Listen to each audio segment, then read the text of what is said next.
Okay, there you go.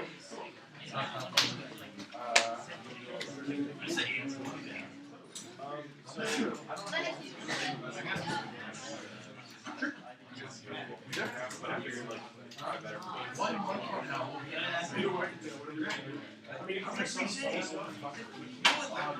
Yeah, I do some small stuff, so yeah, I think it's only 2,000 volts.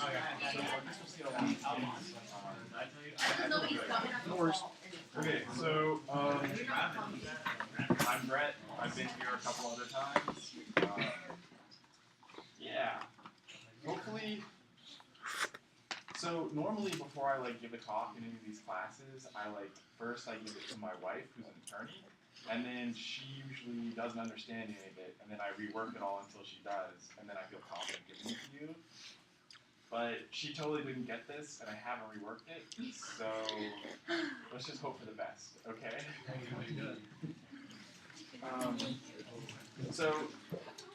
It's kind of, I'm going to give, you guys are doing electrostatics, so you have done electrostatics, right? Like Coulomb's law, charges, great. Okay, so I'm going to talk about sort of a weird technique you can use in electrostatics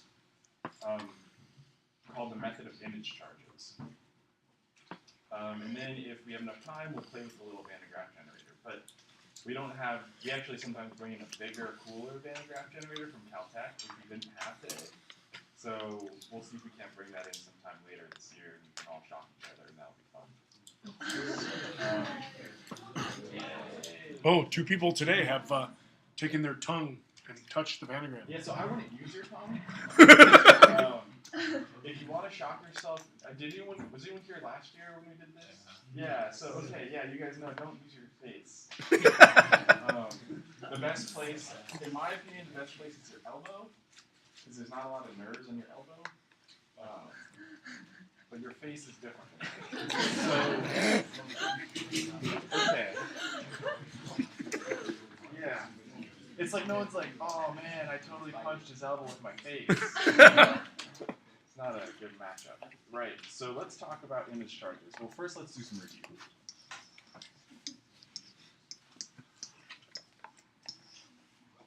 Alright, Coulomb's law.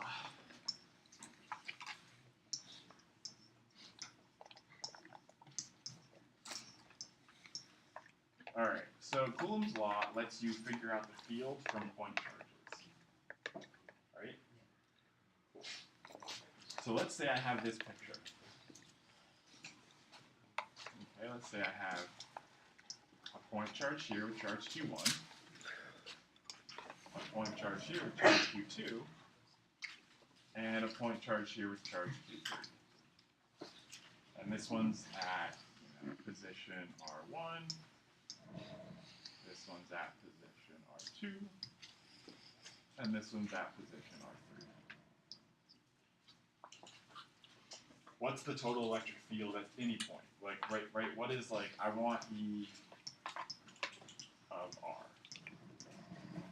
That's easy.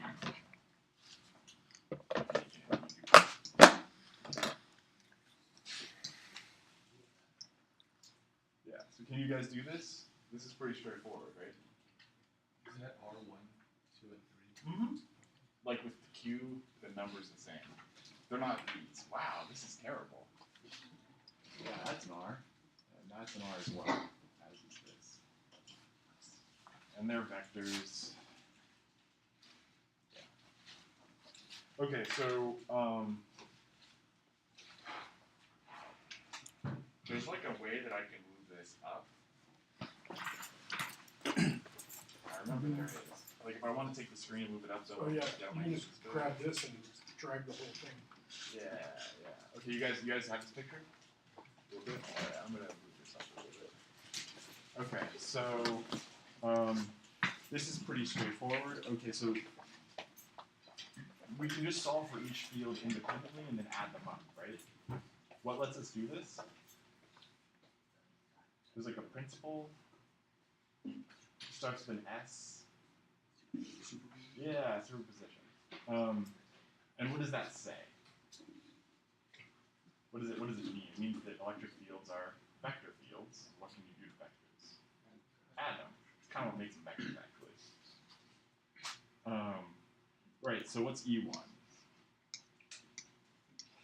This is the electric field at any arbitrary point R due to Q1. What is that? Sure, I'm going to write this as Q over 4 pi epsilon naught, but that's the same. You guys know that there's like different units you can use? Yeah, okay, cool. Alright, so what is this? Q over 4 pi epsilon naught times what? Is that okay?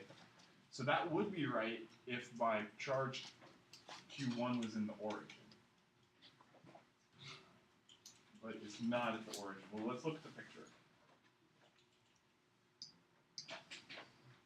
Okay, so notice how Q1 is at R1. It's not at 0. So what you said is true if it's at 0. But what happens if it's at R1? Right, there has to be R1's a constant. So this is going to need R's in it, and it's going to need R1's in it as well. Like, it's just the simplest thing you can think of, right? It's just like, oop. Yeah, it's that. Okay. So it's R minus R1 over R minus R1 cubed, right? Another way to look at this would be this equals Q over, this is what you want to say, right? This is R, this is R in the direction from, this is, we'll call this V, for lack of good notation, over V squared, where V is the vector between R and R1, right? What's R? It's a point. Wait. So, like, right, this is a function, it's a variable. Yeah. So, it's a variable. It's like, you know when you have f of x, Yeah. and I ask what x is, you say, well, it's all the things. It's a variable. Oh, okay. Yeah. Oh, okay. So R is like all the points here. Just like X is all the points on a line. The thing is the difference is R has 3 components. I could have called it X with a vector hat, but I called it R with a vector hat. It's the variable. R1 is a parameter. This is actually a really hard conversation to have with kids who are just learning algebra.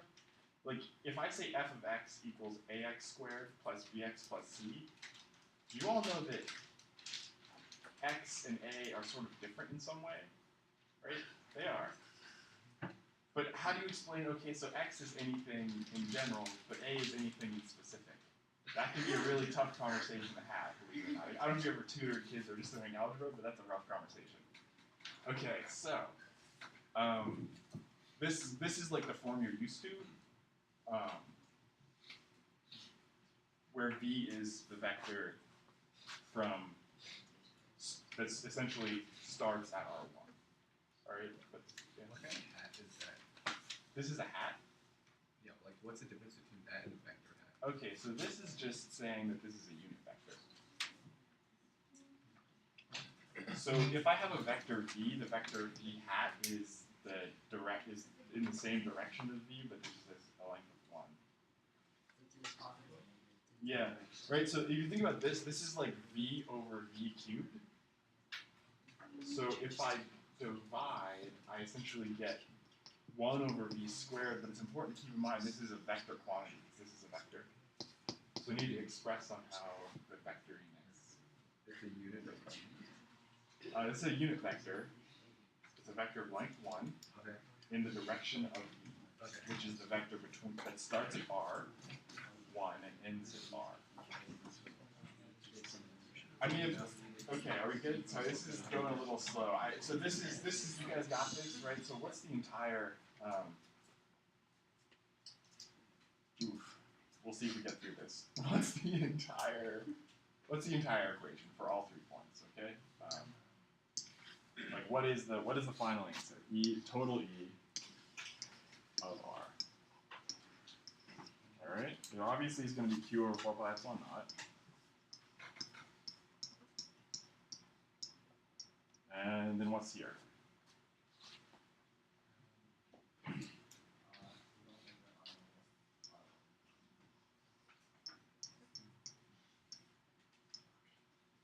Of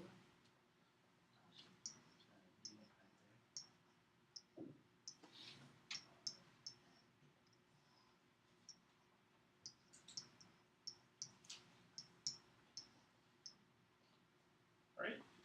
And we could call this like V1, V2, V3, or whatever. But that's it. That's the answer. So you can, yay, that's pretty easy, right? So you can figure out the electric field electrostatically from any configuration of point charges by just adding. That's all I've done. Yeah. Oh, you do. I would assume they're all the same. Sure. We can put this as QI in here. Yep, that's good.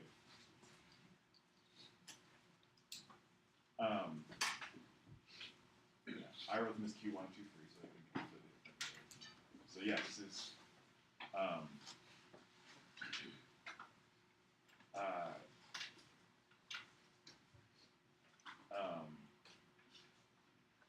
so what have I assumed here? Sort of implicitly. It's a big assumption we make in electrostatics, especially in high school. I mean, it's like really, really obvious. It's so obvious, like you are, like I'm sure, like someone who's thinking about it, you're just embarrassed to say it even. The thing we're assuming is the charges can't move, right?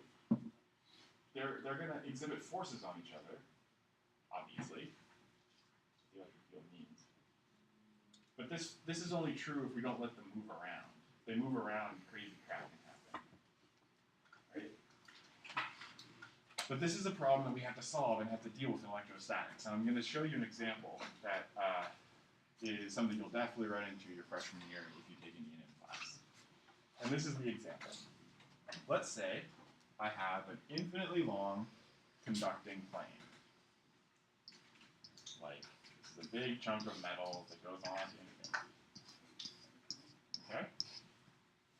And let's say I have a charge, Q, at a distance, L.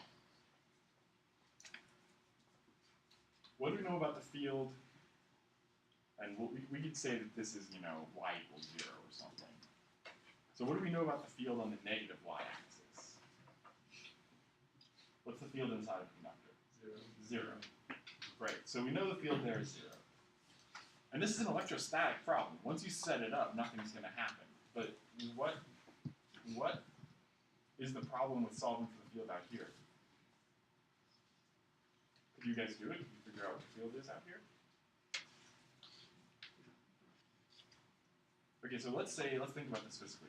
I bring the charge, say this is positive Q. Okay?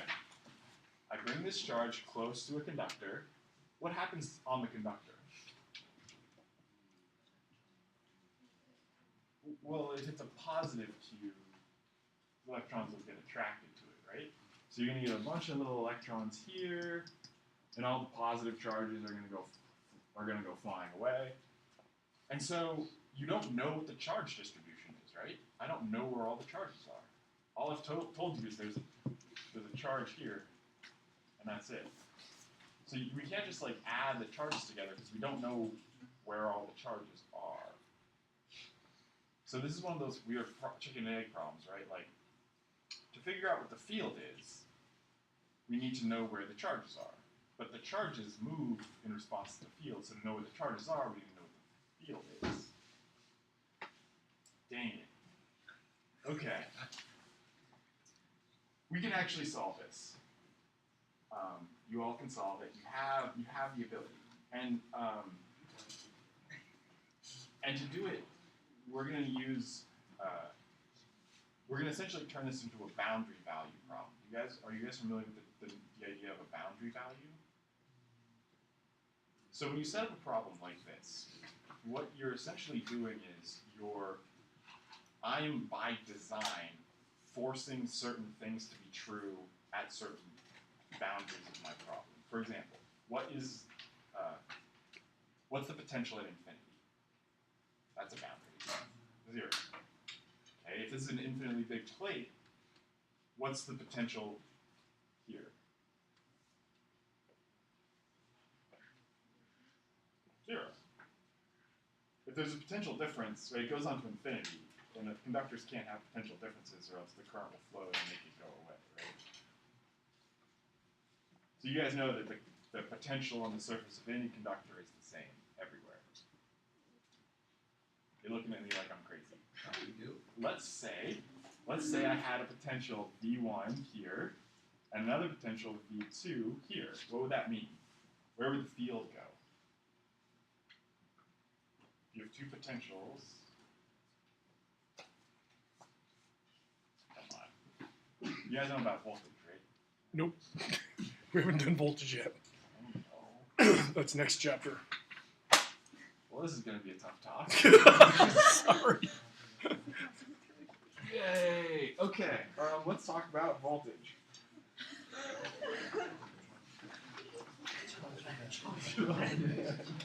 You learned like Taylor Swift something after. I know, it's something I can't ever do this right. You know what? I'm sorry.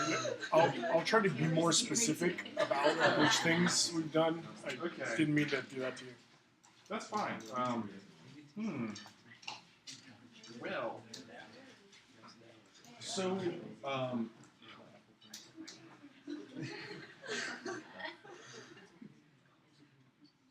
how am I going to want to do this? All right. The voltage, if I have an electric field, a constant electric field, B, like this, between two different, let's say metal plates. Because we know that the voltage I'm going to define as sort of the, let's say that the field I'm going to define as the change in voltage divided by the change in distance. So if this is D, essentially what I'm saying is there is a scalar, which we're going to call voltage, that is just the space derivative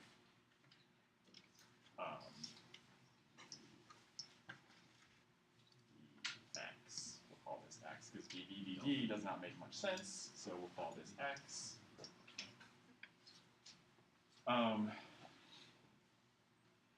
And another, so some people use the word voltage to describe this scalar quantity, and it's exactly the same thing as the potential. And we use, for some reason, this Greek letter, which is a psi.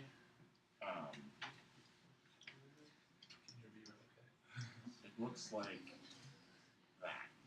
Cool. Yeah, that's a psi. And we use the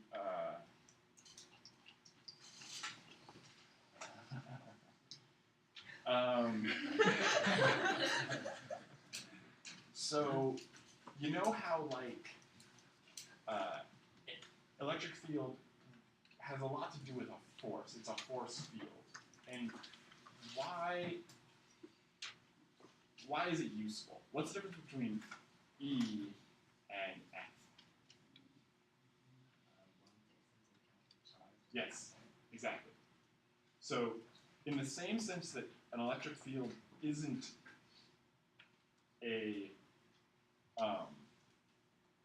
forces, but it is a force field,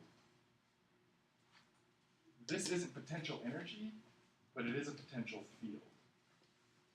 So the potential energy of a test charge, so this will tell you the potential at any point in space. For example, the potential here is, or this is, I'm sorry, there needs to be a negative sign here. Negative sign. Negative sign is important. Yeah. The potential here of a positive test charge, potential energy of a positive charge is higher over here than it is over here, right? why is that? Well, the force pushes this direction, and a force over a displacement is just an energy. So in the same way that we take E by sort of factoring the charge out of force, we make potential by factoring the charge out of potential energy. Right? Because if you look at the potential energy of a charge here, it's going to depend on what the charge is. Potential energy of something that has charge Q is going to be half of charge 2Q. So this is a potential field, and it's a scalar instead of being a vector. And it's actually like very straightforward concept if you like think about it the right way. So I'm going to write down this is in one variable. I'm going to write down the most general rule, and that's like E can have 3 components, right? So E in the x direction equals del psi del x. E in the y direction equals negative del psi del y. Can anyone guess what E in the z direction equals? Yeah, del psi del z. Okay, and remember, this is just the derivative of psi with respect to z while you keep x and y as constants. It's very easy to take these derivatives. Okay, so there's a negative sign here. So there's like a better notation for this, which we always use, and this is the way you will always see it. So there's an operator, which we'll call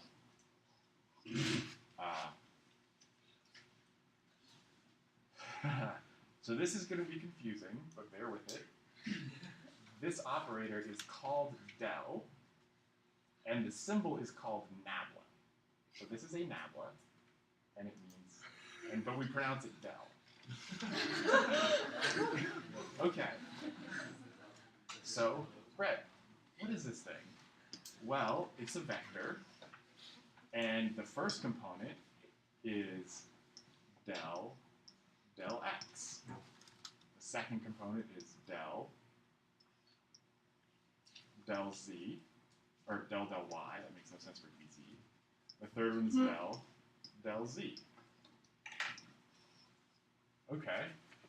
So what happens when you multiply a scalar times a vector? Like if I take this and multiply it by like a, it's the same as a times the components, right? Good.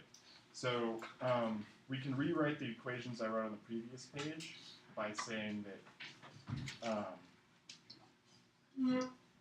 E equals del psi, right? Because the x component of E is just del psi del x. The y component of E is just del y del x. And the z component of E is del psi del z. Is that negative? It's a negative E. Yeah, this is kind of like how, well, I mean, this makes sense if we want potential to work the same way you think it would. Because it's sort of like, if I have E going in this direction, which way is higher potential? Right? Like, it's over here. Because as, if you have a test charge Q, the force is going to be this way. So the potential energy, this is going uphill, right? Uphill is higher potential energy, and things fall downhill. So if you let this go, it's going to fall down potential energy gradient. So that's why the negative sign, because the energy goes up when you go this way, and the electric field goes that way.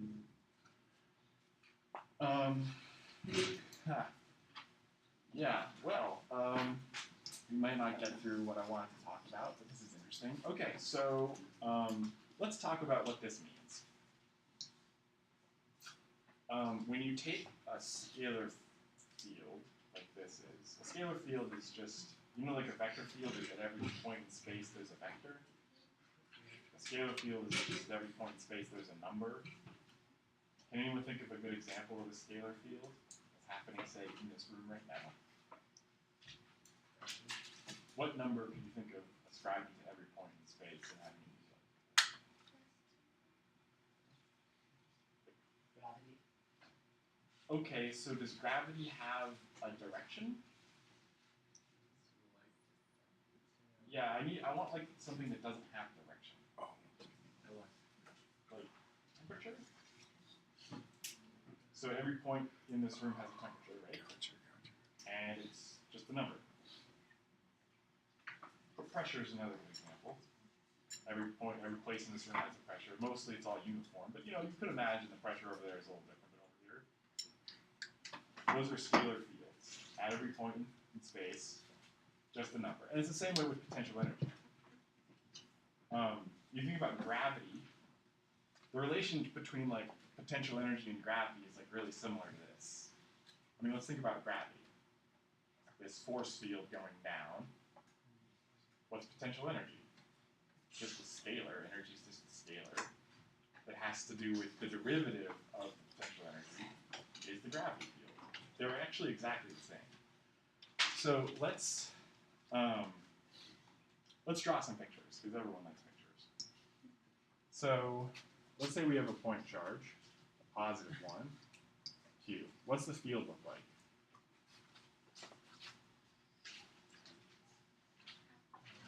Yeah.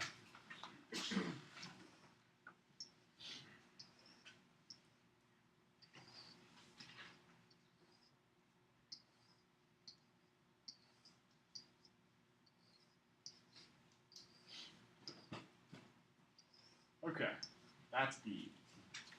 What's psi look like? It's going to look like a topo map. So psi, I'm going to draw surfaces of equal psi. So they're just concentric circles.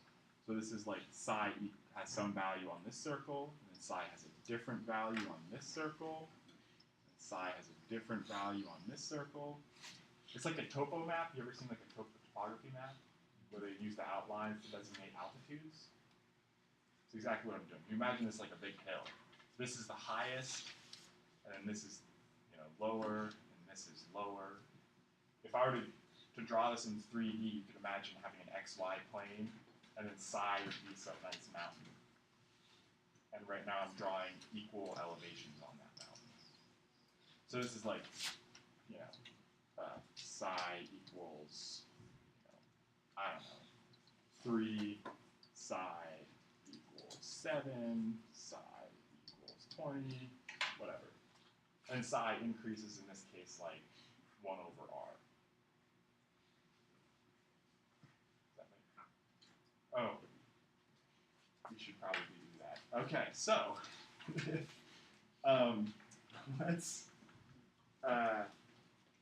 let's figure out what psi is in this, exactly what psi is in this example, because obviously you haven't done it yet. So what was E in that example? What's E as a function of the radius? Yeah, it's k q over r squared, right? Okay, so what is psi as a function of radius?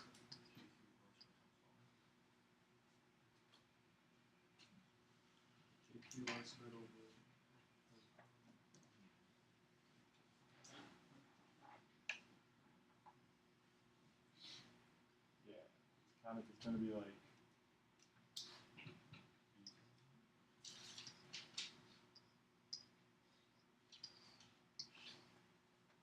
except there's going to be a negative sign between them somewhere. We can talk about which convention we want to use.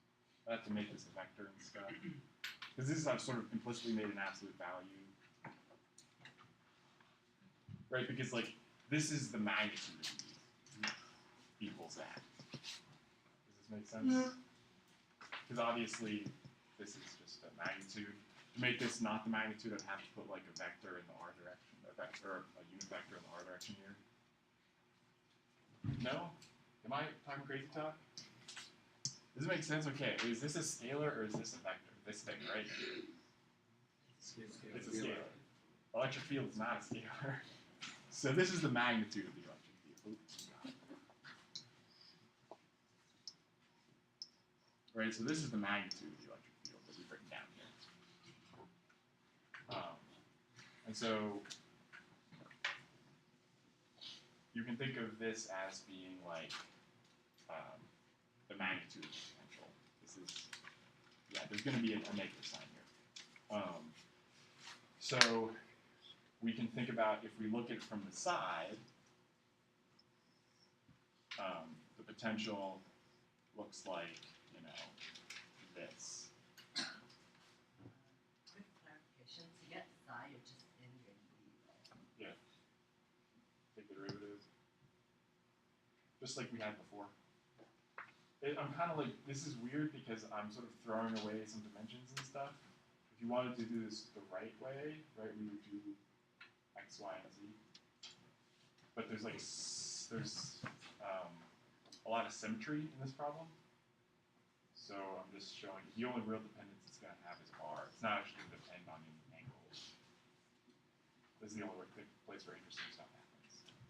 Anyway, so if we take slices and we look at like, this is like, you know, psi equals 7, and this is psi equals 20, and you know, this is psi equals 3, and then we tip it and look at those slices from the top, that's this picture, right? So I've just taken that graph and sort of looked at it from the top. Psi is coming out of the page. And that's what I'm drawing these sections of. And so the word to use here is, if we think about the relationship between E and psi, if psi makes a hill, E is just the direction down the hill. That's all it is. And so the way that you would say this, a mathematician would say this, is that the electric field is simply the gradient. It's actually the negative gradient of psi. And that's how you would pronounce this. Del on a scalar field is pronounced the gradient of. And that's all this means. Okay, so any questions? Essentially, this is the same relationship between gravity and potential energy. You know how they're both useful in different circumstances? It's the same exact thing here. Okay, so let's talk about my conductor again. There's no way this is good. Oh man, this is just so horrible. Okay, so what do you know about the electric field on a conductor?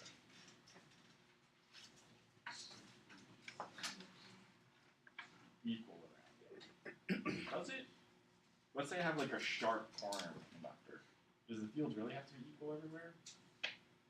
No. What does have to be equal though? Well, so the field, you know, has to be perpendicular to the surface, right? You guys learned about this? Yeah. Why does it have to be perpendicular to the surface? Well, let's say it wasn't perpendicular to the surface. Let's say there was some component of the field that went along the surface. What would the charge do? It'd move. It would move until it got distributed in a way such that the field is zero. Charge will naturally move around and force the field to be zero in, you know, along the surface. So the only residual field you can have is perpendicular. Okay, so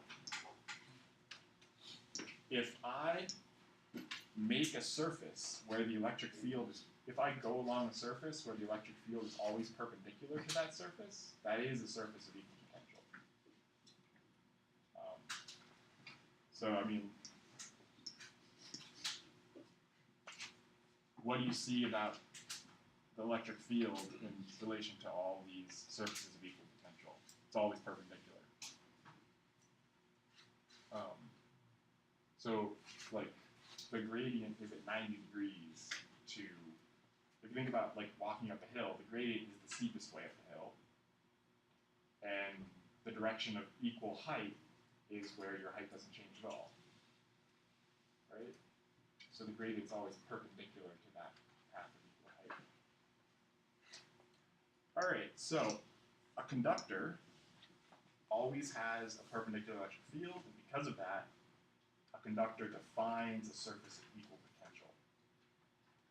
So if I say the potential here is, if I say psi equals 5 at this point, it equals 5 at that point, it equals 5 at that point, it equals 5 along the whole thing. Okay? Wow. Oh man, if I had this talk to you in a couple weeks, it'd make so much more sense.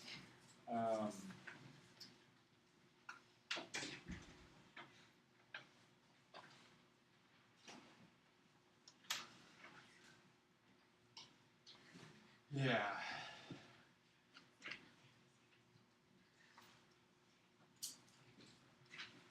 How much time do we have? About 20 minutes. Is that Okay, right? 20 minutes? Yeah. So On I the can, bright side, you're making my discussion of voltage much easier. I yeah, so appreciate it. we're gonna have a real like kids love talk about discussions about voltage next week. They're not gonna show you any of this stuff. They're just gonna do like, oh, it's the difference. You're gonna have capacitors, the field's always constant, and like do change in E over change in distance. It's gonna be glorious. I'm really sorry about this. I had no idea you guys had never seen this before. Yeah. Okay. Well, do you want to? So at this point, with 20 minutes, I can try to have the talk about how you would solve this problem, or it means solve the field here. This problem being like we can figure out what the field is everywhere, or we could like try to use the Van de Graaff generator. Okay. Yeah. If this is interesting to anyone, I can try to write up how you would do it. It's called the method of image charges, and it has to do with, it's a really cool method, but I think it's too much. I can tell like some of you are like fading as it is, and we actually haven't really even gotten to the real part to talk about. I think maybe it's best if we just like shop there.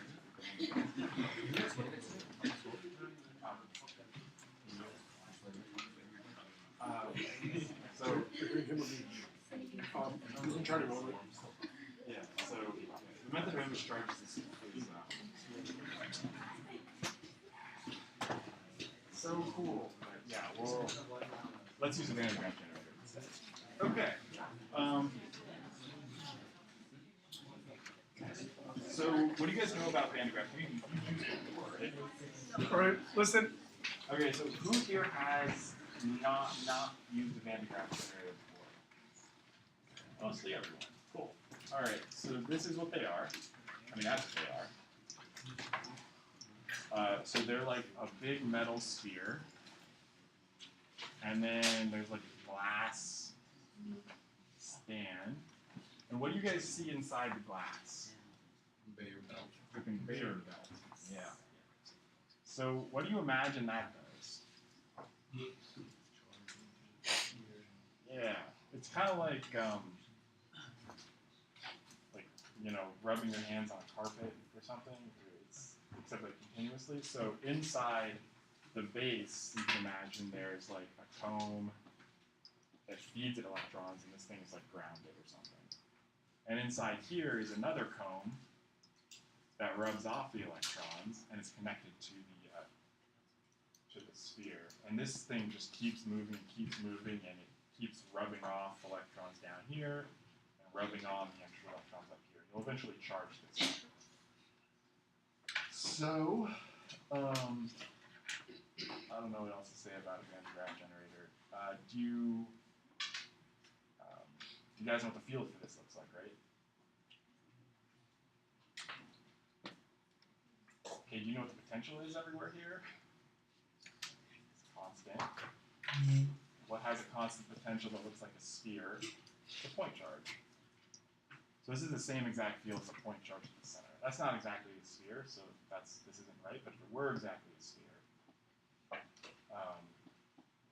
you could pretend that it's a point charge at the center. This is actually like, this is the method of image charges. That the reason this is true is this is a relevant topic of discussion, but we'll get there maybe sometime if I come back again.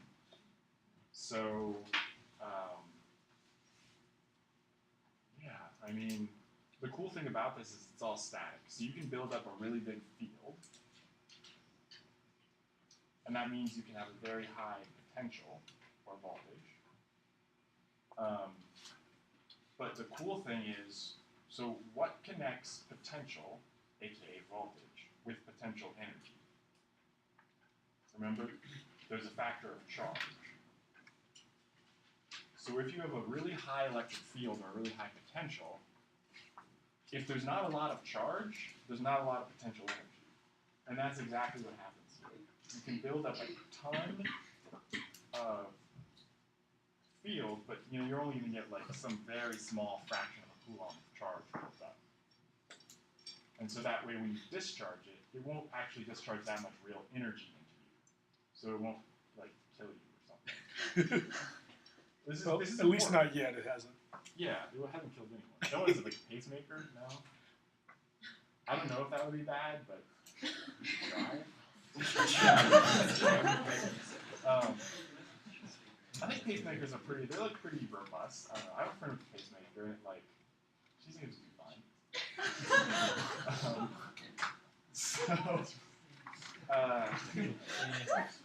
Well, I don't know. It's kind of like cool. You're like a bionic person. You can't have a heart attack. If your heart ever stops, it'll like just restart it. That's neat.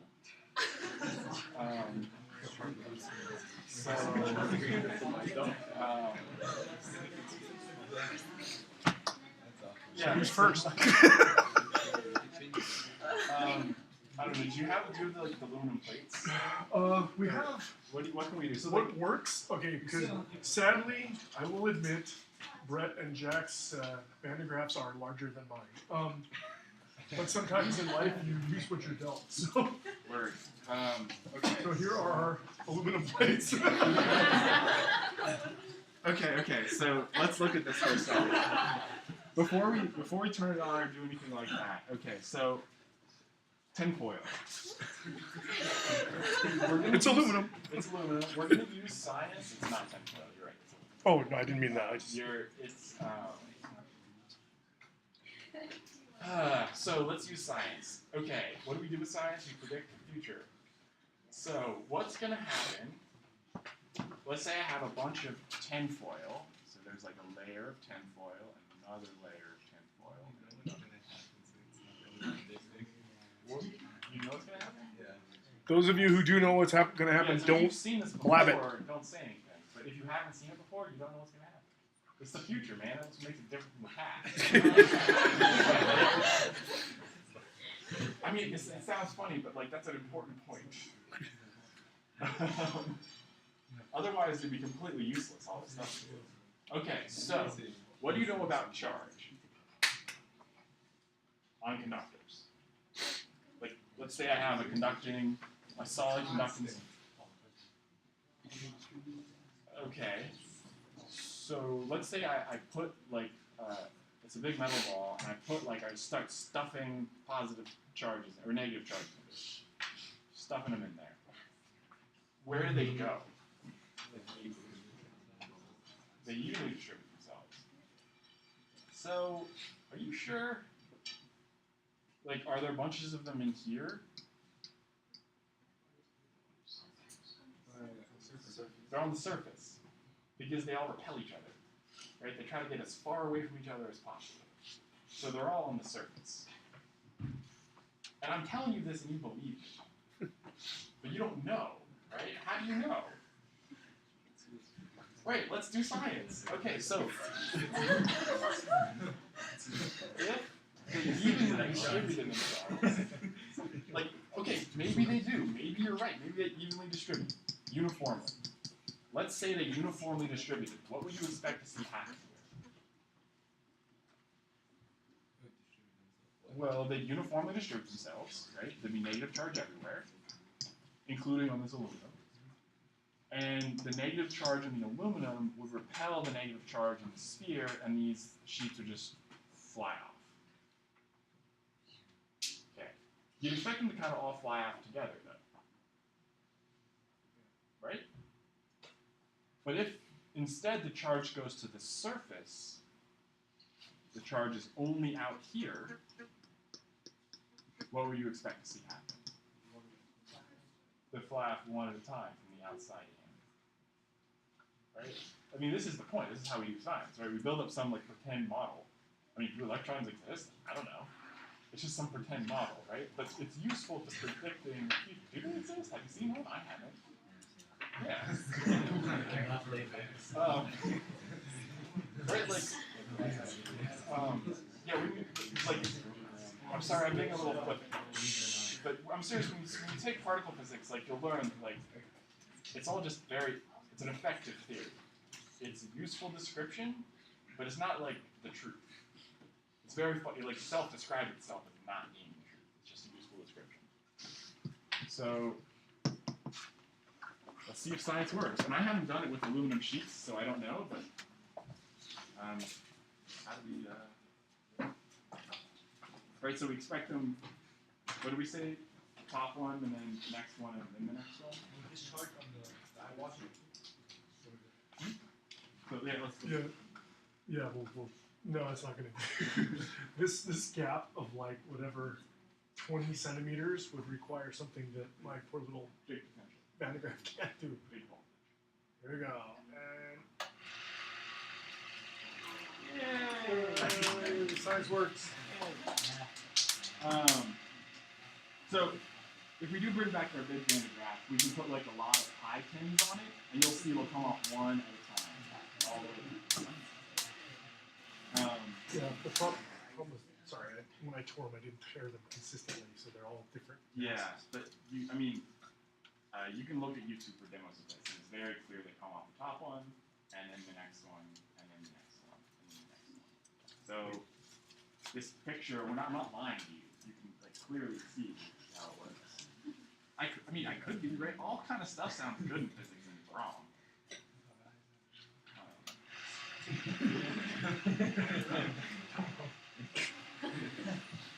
I don't even know what's happening.